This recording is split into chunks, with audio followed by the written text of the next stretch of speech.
Hello, learners. Today we start a very important part of speech, that is verb. अब तक हमने 3 parts of speech किए हैं। Noun means संज्ञा, pronoun सर्वनाम और तीसरा एडजेक्टिव। इन तीनों को हमने एक ग्रुप में रखा है।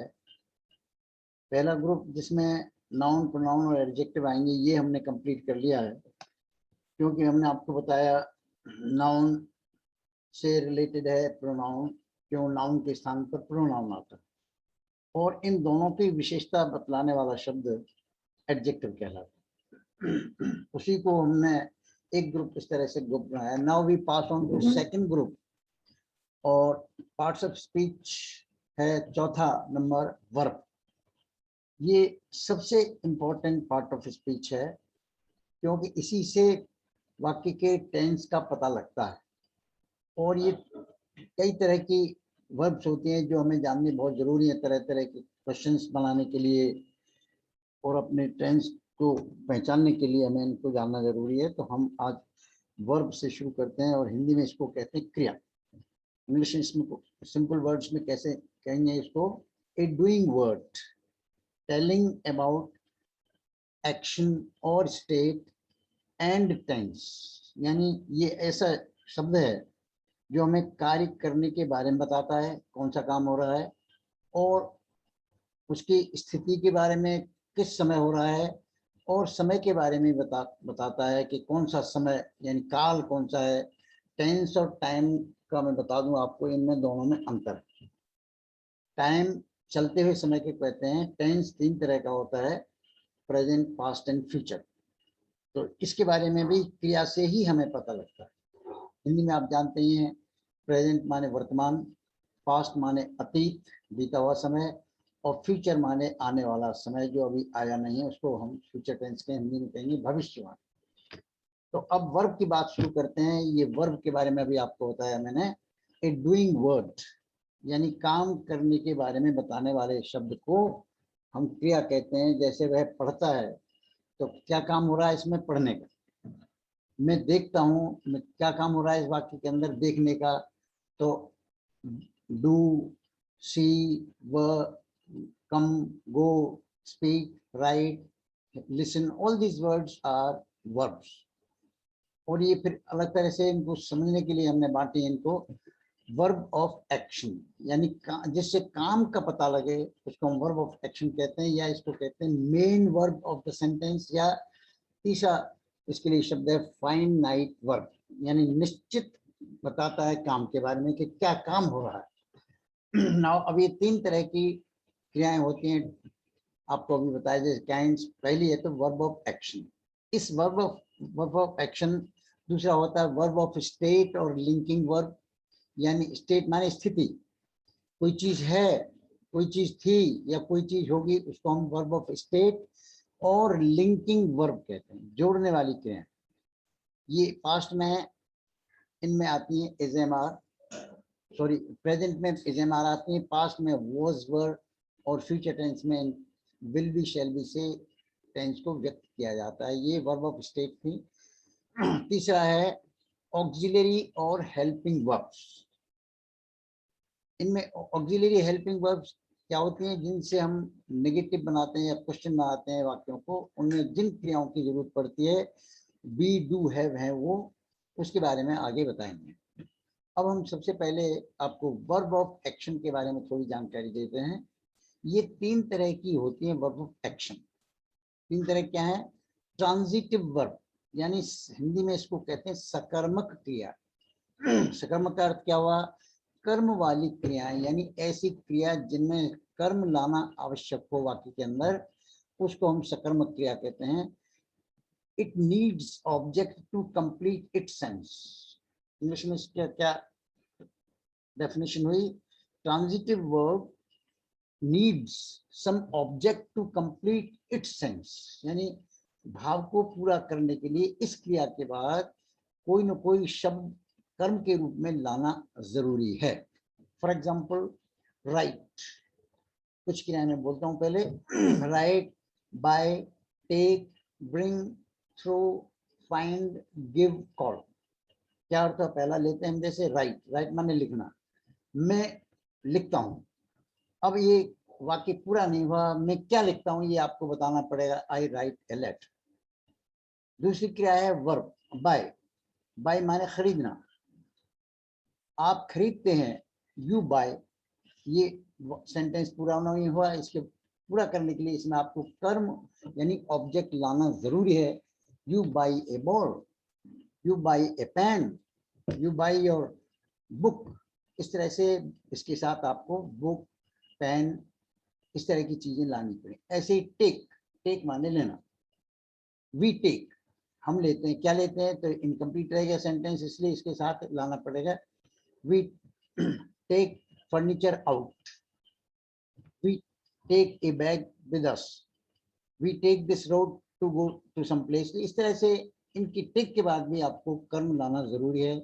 ऐसे ब्रिंग, ब्रिंग माने लाना, यू ब्रिंग, तुम लाते हो। क्या लाते हो? तो इनकम्प्लीट रहेगा सेंस, इसलिए इसके लाने पड़ेगा। You bring your bag with you, आप अपने साथ अपना थैला लाते हैं। ऐसे ही थ्रो, थ्रो माने फेंकना, ही थ्रोज, वह फेंकता है। इनकम्प्लीट रहेगा सेंटेंस में, आपको लगाना पड़ेगा कोई ना कोई शब्द। You throw the ball to the other part, इस तरह से आप बॉल फेंकते हैं। ऐसे फाइंड माने पाना, पीपल फाइंड, लोगों को मिलता है, लोग प्राप्त करते हैं। क्या? इनकम्प्लीट रहेगा, इसलिए people find peace by doing good work, अच्छा काम करने के लिए लोगों को शांति प्राप्त होती है। तो फाइंड के बाद आपको लाना पड़ा पीस। इसी तरह से गेव, कॉल, ऐसे बहुत सी क्रियाएं ये आपको जाननी पड़ेंगी। इनको क्या कहते हैं? सकर्मक क्रियाएं, और इंग्लिश में इसको कहेंगे ट्रांजिटिव। तो वर्ब ऑफ एक्शन में हमने पहला जो पार्ट पढ़ा वो है ट्रांजिटिव, और दूसरी होती है इसकी बी पार्ट है कि इसका इंट्रांजिटिव, उसका उल्टा, यानी ट्रांजिटिव में आई एन लगा देंगे, अपोजिट हो जाएगा। इंट्रांजिटिव माने अकर्मक, जिसमें कर्म न हो, ऐसी क्रियाओं को भी हमें जानना पड़ेगा।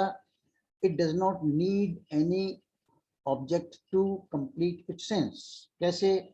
आप देखें, वर्ड्स वर्ड्स बोलता हूँ कुछ, laugh, smile, live, die, fall, go, run. ये ऐसी क्रियाएं जो अपने आप में पूरी हैं, इनमें कर्म लगाने की आवश्यकता नहीं होती है। जैसे आई लाफ, मैं हंसता हूँ, तो इसमें आप ये नहीं कहेंगे क्या हंसता हूँ। ऐसी शी स्माइल्स, वह मुस्कुराती है, तो वो क्या मुस्कुराती है, इसमें कोई शब्द लगाने की जरूरत नहीं। पीपल लिव, लोग रहते हैं, इसमें कोई जरूरत नहीं क्या रहते हैं। तो इस तरह से ये क्रियाएं ऐसी हैं जिनमें कोई कर्म लाने की आवश्यकता नहीं है। मैं वापस रिपीट करता हूँ, जैसे लाफ, हंसना, स्माइल, मुस्कुराना, लिव, जीना, टाई, मरना, फॉल, गिरना, गो, जाना, रन, दौड़ना। इस तरह की क्रियाओं को हम कहते हैं इंट्रांजिटिव वर्ब। तीसरी वर्ब ऑफ एक्शन में का जो फर्स्ट पार्ट था, जिसमें हमने 3 टाइप्स बताए, उनमें ए ट्रांजिटिव बताया, बी इंट्रांजिटिव बताया, तीसरा है इसमें सी है कि कॉमन वर्ब। ऐसी क्रिया it can be used both as transitive and intransitive. ऐसी क्रियाएं भी हमको जाननी पड़ेंगी जो दोनों ही तरह से इस्तेमाल की जा सकती हैं। ट्रांजिटिव में भी उनको काम में ले सकते हैं, और इंट्रांजिटिव। आपको इसको उदाहरण कुछ शब्द बोलता हूं मैं। ओपन माने खोलना, ड्राई सुखाना, फ्लाई उड़ना या उड़ाना, गैदर इकट्ठा होना या इकट्ठा करना। जैसे हिंदी से आपको पता लग रहा है, ओपन माने खुलना भी होता है और खोलना भी होता है, इसलिए इसमें दोनों तरह की क्रिया ये काम में करती है। दोनों तरह का ये ट्रांजिटिव क्रिया भी है और इंट्रांजिटिव क्रिया भी है। कैसे? आई ओपन माई बॉक्स, मैं अपना बॉक्स खोलता हूं, तो यहाँ पर एक ट्रांजिटिव रूप में आ रही है, आई ओपन व्हाट, बॉक्स। लेकिन box opens, admission opens, hospital opens, तो हॉस्पिटल खुलता है, स्कूल खुलता है, स्कूल ओपन्स एट 7। तो इस तरह से अपने आप खुलता है, तो यानी इसमें कोई क्रिया की ऑब्जेक्ट की जरूरत नहीं, इसलिए इसको इन ट्रांजिट के रूप में यूज किया। ऐसी ड्राई का अर्थ होता है सूखना और सुखाना। For example clothes dry in the sun, कपड़े धूप में सूख जाते हैं। And I dry my clothes in the sun, और मैं कपड़ों को धूप में सुखाता हूँ। तो वहां पर ये इंट्रांजिटिव के रूप में हो गया। ऐसे फ्लाई माने उड़ना और उड़ाना, aeroplanes fly in the sky, aeroplane हवा आकाश में उड़ते हैं। And I fly A kite in the evening, शाम को मैं एक पतंग उड़ाता हूँ, तो वहां उड़ाने का अर्थ होगा। ऐसे गैदर माने इकट्ठा होना, people gather to organise some programme here, लोग यहाँ पर कुछ प्रोग्राम इकट्ठा करने के लिए इकट्ठे हो रहे हैं, इसलिए गैदर माने इकट्ठा होना। एंड और इकट्ठा करना भी होता है, the leaders gathered a very huge crowd, नेताओं ने बहुत बड़ी भीड़ इकट्ठी की, तो वहां पर ट्रांजिटिव के रूप में। तो इस तरह से I repeat these things. Transitive सकर्मक क्रिया जिसमें कर्म लाना जरूरी, इंट्रांजिटिव जिसमें कर्म की आवश्यकता नहीं है, laugh, smile, live, die, fall, इस तरह की क्रियाएं। तीसरी होती है जो दोनों ही तरह के काम में आती है, ट्रांजिटिव और इंट्रांजिटिव, जैसे ओपन, ड्राई, फ्लाई, गैदर, ऐसी बहुत सी क्रियाएं जो आपको जाननी पड़ेगी।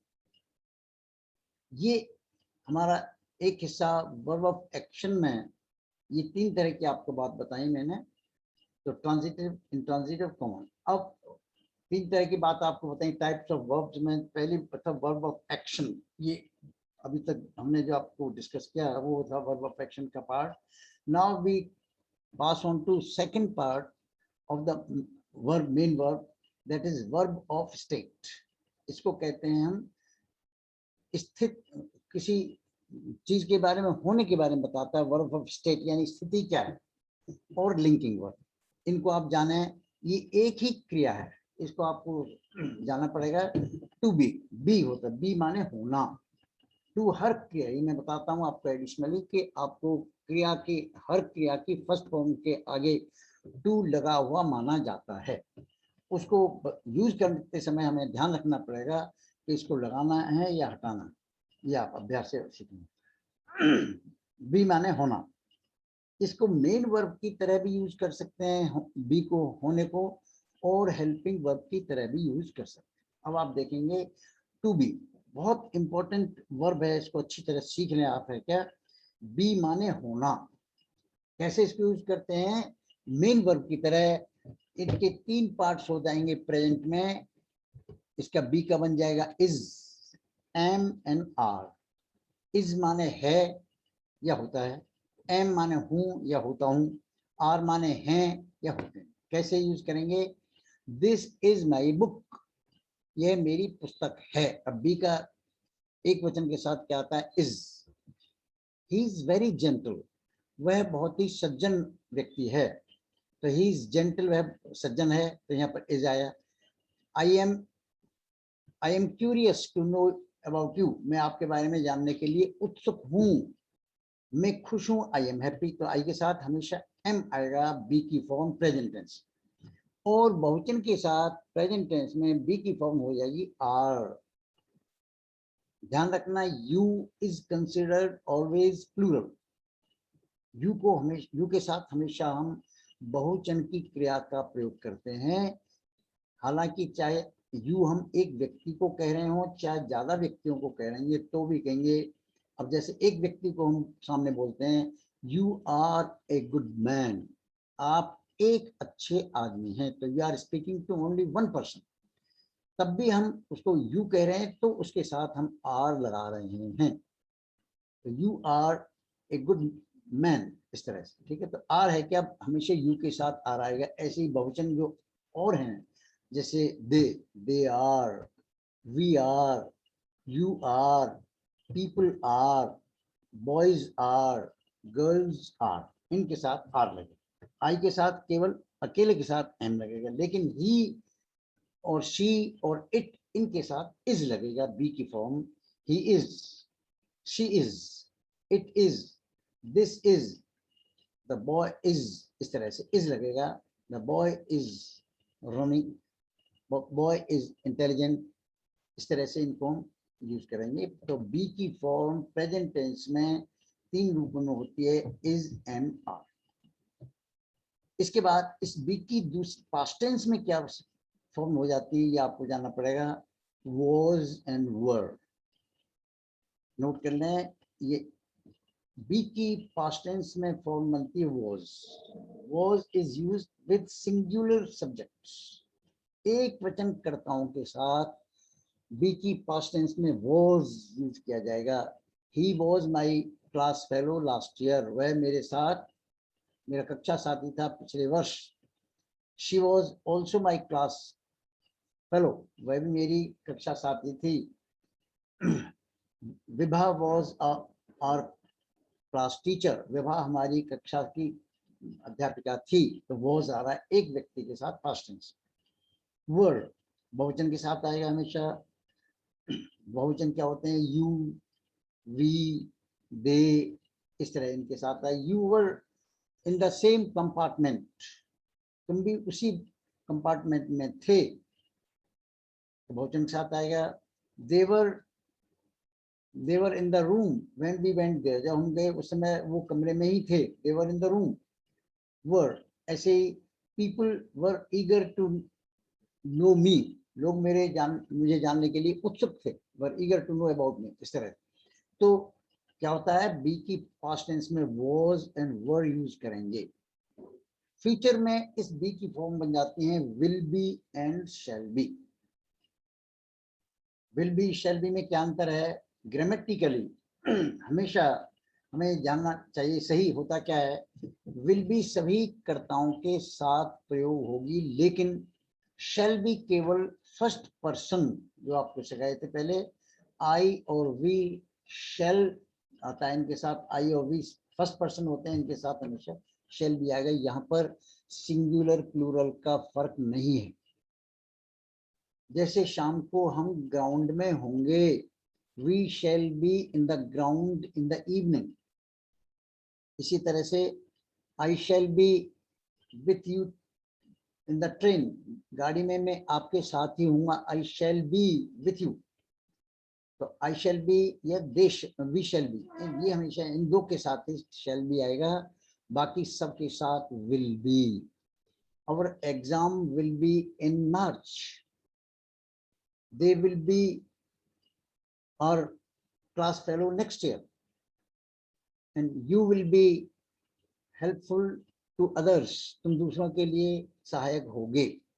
इस तरह से मैंने आपको अब सेकंड पार्ट में, तो फर्स्ट पार्ट में मैंने आपको बताया वर्ब ऑफ एक्शन में 3 क्रियाएं होती हैं, ट्रांजिटिव, इंट्रांजिटिव, कॉमन। अब उसका वर्ब ऑफ स्टेट हमने ली है, वर्ब एक्शन के बाद वर्ब ऑफ स्टेट यानी स्थिति बताना, सिर्फ लिंक जोड़ना, इनके लिए मैंने आपको बताया केवल टू बी क्रिया होती है, बी, उसके 3 फॉर्म हो जाते हैं, प्रेजेंट में एमआर, पास्ट में वॉज वर, और फ्यूचर में विल बी और shall. Now we come to next part of this verb of action, that is auxiliary और helping verb.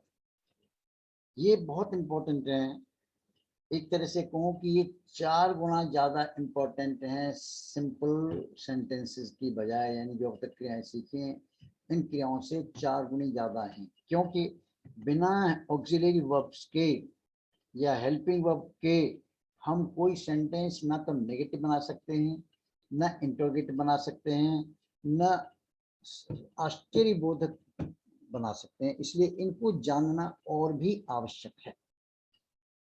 These primary auxiliaries are used to make negative and interrogative sentences। ये 3 हैं primary auxiliaries, क्या है, B, अभी आपने थोड़ी देर पहले उसमें भी मैंने आपको बी सिखाया, वर्ब ऑफ स्टेट और लिंकिंग के रूप में भी, यानी वर्ब ऑफ एक्शन में भी आती हैं, और ये प्राइमरी ऑक्सिलरी में भी आती हैं हेल्पिंग वर्ब के रूप में। मेन वर्ब का भी बताया था, जैसे आई एम विथ यू, या मेन वर्ब है एम, और आई वॉज विद यू, यहाँ पर पास्ट में मेन वर्ब है, और I shall be with you future में मेन वर्ब है, बी का फॉर्म एम। लेकिन अब ऑक्सिलरी के रूप में भी ये इसी तरह काम आएंगे, लेकिन का यूसेज अलग होगा। बी की तीनों फॉर्म समझ गए आप। प्रेजेंट में इज एम आर यहाँ पर भी यूज होंगे, इनका यूज करते समय आप डिफरेंस सीखेंगे। Was were and will be shall. दूसरी क्रिया है जो हेल्पिंग वर्ब के रूप में काम आएगी, डू, और इसकी फॉर्म बन जाएंगे डू डज डिड। इस तरह से इनको काम मिलेंगे, ये ऑक्सिलरी वर्ब में भी काम आती हैं। और हैव, तीसरी क्रिया है हैव। हैव माने रखना होता है, लेकिन यहाँ पर उस रूप में नहीं, इनको यूज बताए जाएंगे। ये टेंस को चेंज करने के रूप में भी काम आते हैं और प्रश्न बनाने के लिए भी काम आएंगी। हैव के रूप बन जाते हैं हैव, हैज, हैड। वहाँ पर रिपीट करता हूँ तीनों को, रट लो इनको अच्छी तरह से। प्राइमरी ऑक्सिलरीज यानी प्राथमिक सहायक क्रियाएं, आवश्यक सहायक क्रियाएं जो वाक्य को निगेटिव और इंटरोगेटिव बनाने के लिए आवश्यक हैं, वो कौन सी हैं? Be, do, have. याद कर लीजिए इनको, ये हैं बी, डू और हैव। इनकी तीनों फॉर्म्स आप अब तक सीख चुके हैं। इज एम आर, बी की तीनों फॉर्म, प्रेजेंट में इज एम आर, पास्ट में वॉज वर, फ्यूचर में विल बी और शैल बी। इसी तरह से डू की फॉर्म्स हो जाती हैं। डू प्रेजेंट टेंस में, डज प्रेजेंट में सिंगुलर के साथ, और डिड पास्ट टेंस। ये थर्ड फॉर्म नहीं है यहाँ पर, ये इनकी ये यूज करने के लिए केवल ये वाली फॉर्म्स काम में आती हैं पास्ट टेंस के लिए, सिर्फ पास्ट इंडेफिनिट। ऐसी तरह हैव की फॉर्म बनेगी हैव, हैज, हैड। हैव बहुवचन के साथ, हैज सिंगुलर एक वचन के साथ, और हैड पास्ट टेंस। ये इनको नेगेटिव और उनके इंटरोगेटिव बनाने के लिए ये काम में आती हैं। और ये ऐसी क्रियाएं हैं, ये दोनों, इसका नोट आप कर लें। द above verbs यानी these, be, do, have can be used both as main verb and helping verb। इनको दोनों ही तरह काम में ला सकते हो आप। मेन वर्ब की तरह, जैसे ऊपर बताया था आई एम ए स्टूडेंट, यहाँ मेन वर्ब है, यहाँ पर भी हो रहा है। लेकिन उसको आपको हेल्पिंग वर्ब कैसे यूज करते हैं? नेगेटिव बनाने के लिए काम में आता है। I am not going there. I am going ये सिंपल सेंटेंस वाला, लेकिन नेगेटिव बनाएंगे तो आई एम नॉट, आपको एम के साथ नॉट लगाना पड़ेगा इस तरह से। नाउ ये अब तक आपने दो पार्ट सीखे। वर्ब ऑफ वर्ब के बारे में बताया कि जो ऐसा शब्द, मैं रिपीट कर रहा हूँ, ऐसा शब्द जो वाक्य के अंदर किसी काम के करने या होने के बारे में बताए उसको वर्ब कहते हैं। इसलिए इसको सरल शब्दों में इंग्लिश में कहा है डूइंग वर्क, वर्ड, काम करने वाला शब्द। और इसकी तीन प्रकार हैं बताएं आपको, verb of action, verb of state and linking verb, and auxiliary या हेल्पिंग वर्ब। अब इनमें वर्ब ऑफ स्टेट में आपने, वर्ब ऑफ एक्शन में आपने तीन तरह के भेद देखे, ट्रांजिटिव, इंट्रांजिटिव एंड कॉमन। और वर्ब ऑफ स्टेट यानी स्थिति के बारे में बताने के लिए, मैं हूँ, मैं था या मैं हूँगा, उसमें तीन तरह के हो गए, केवल बी का ही यूज होता है। और उसमें प्रेजेंट टेंस में इसका इज एम आर, पास्ट में वॉज वर, फ्यूचर में विल बी शैल बी होगा। और तीसरा बताया था ऑक्सिलरी और हेल्पिंग वर्ब। इसमें बताई थी तीन प्राइमरी ऑक्सिलरीज, याद कर लें, बी, डू, हैव, ये काम है। वहां पर बी की फॉर्म्स थी पास्ट, प्रेजेंट, पास्ट, फ्यूचर में is am are, was were, will be, केवल एक क्रिया थी बी। लेकिन नेगेटिव और इंटीग्रेटिव बनाने के लिए बी के साथ साथ दूसरी दो और क्रियाएं आपको जाननी पड़ेंगी, डू एंड हैव। ये भी काम में आती हैं, ये आगे चल के और डिटेल से आपको बताया जाएगा। Next we take a very important part of forms. Verb की जो फॉर्म्स होती हैं इनके बारे में आपको जानना पड़ेगा, इनको सीखना पड़ेगा। किताब में से आपको इनको रखनी पड़ेंगी। तीन फॉर्म होती है वर्ब की, इनको हम सिंपल वर्ड्स में कहते हैं। First form, second form and third form. लेकिन इनका ग्रामर में नाम है इन्फिनिटिव फॉर्म। फर्स्ट को इन्फिनिटिव कहेंगे, सेकंड को पास्ट टेंस कहेंगे, और थर्ड को पास्ट पार्टिसिपल यानी चुका है के सेंस में इनको काम है। ये जैसे ये हो गया, तो इस तरह से इनको क्यों डिटेल है, इसलिए आपको नेक्स्ट स्टेप पर मैं आपको ये सिखाऊंगा। अभी तक आपको ये वर्ब के बारे में ये जानकारी दी, फॉर्म्स को हम अगले स्टेप पर लेंगे। Thank you.